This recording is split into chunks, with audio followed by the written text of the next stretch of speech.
Halo teman-teman semuanya, pada video kali ini saya akan melanjutkan penjelasan dengan proses Gantt. Untuk teman-teman disimak videonya ya. Nah, di sini kita sudah punya gambaran umumnya. Di gambar ini ada sebuah timeline horizontal dari waktu 0 sampai 11. Di atas timeline itu ada 4 kotak berwarna dengan P1 itu berwarna ungu, P2 berwarna hijau muda, lalu P3 berwarna merah muda, dan P4 berwarna kuning pucat. Setiap kotak mewakili satu proses yang dieksekusi oleh CPU. Panjang kotak menunjukkan lamanya eksekusi atau burst time. Titik-titik angka di bawah adalah label waktu atau times unit. Lalu kita lanjut cara membaca setiap elemennya. Dari posisi kiri kotak itu waktu mulai atau start time proses. Lalu ada di posisi kanan kotak itu waktu selesai atau complete time proses. Lalu panjang kotak itu burst time atau lama CPU mengerjakan proses tersebut.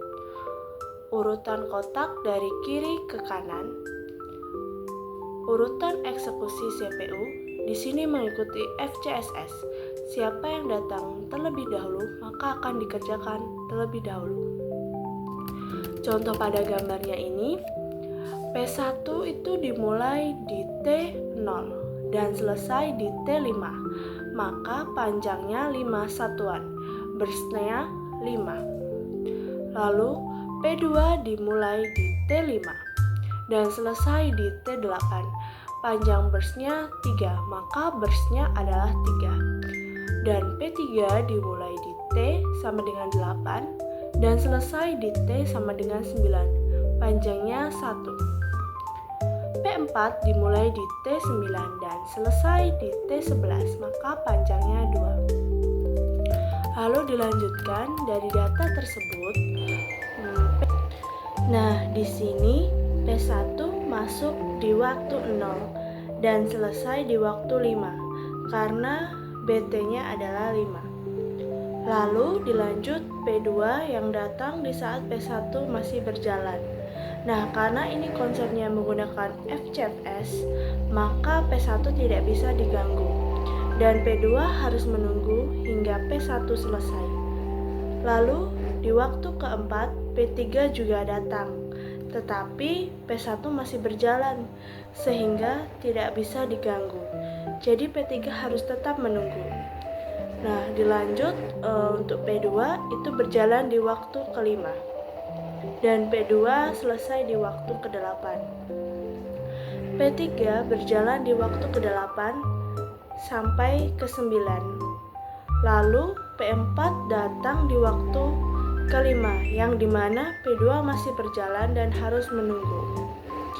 Sehingga P4 berjalan di waktu ke-9 dan selesai di waktu ke-11.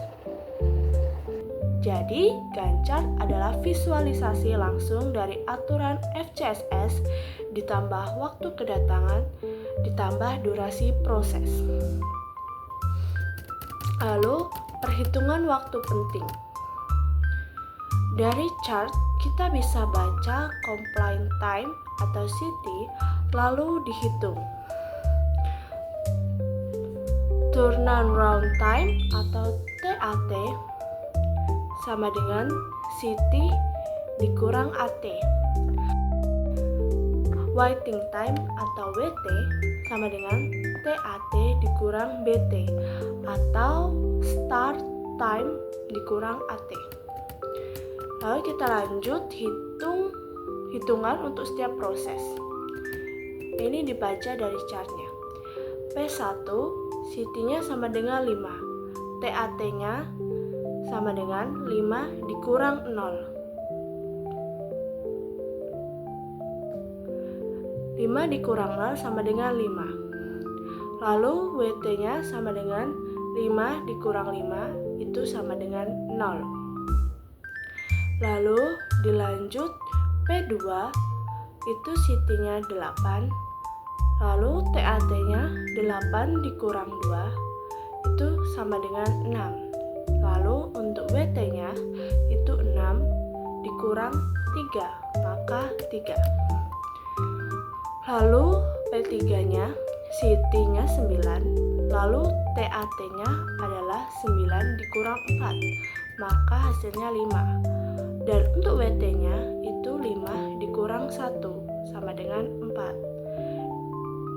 Lalu kita lanjut ke P4.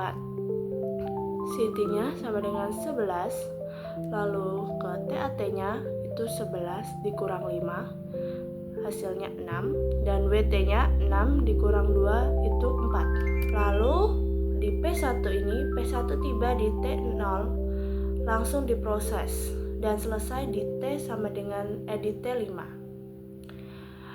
Lalu kenapa P2 baru dimulai di T5? Karena kalau P2 tiba di T2, CPU masih mengerjakan P1 sampai T5. Mungkin itu saja video yang dapat saya jelaskan. Sampai jumpa di video berikutnya. Bye-bye.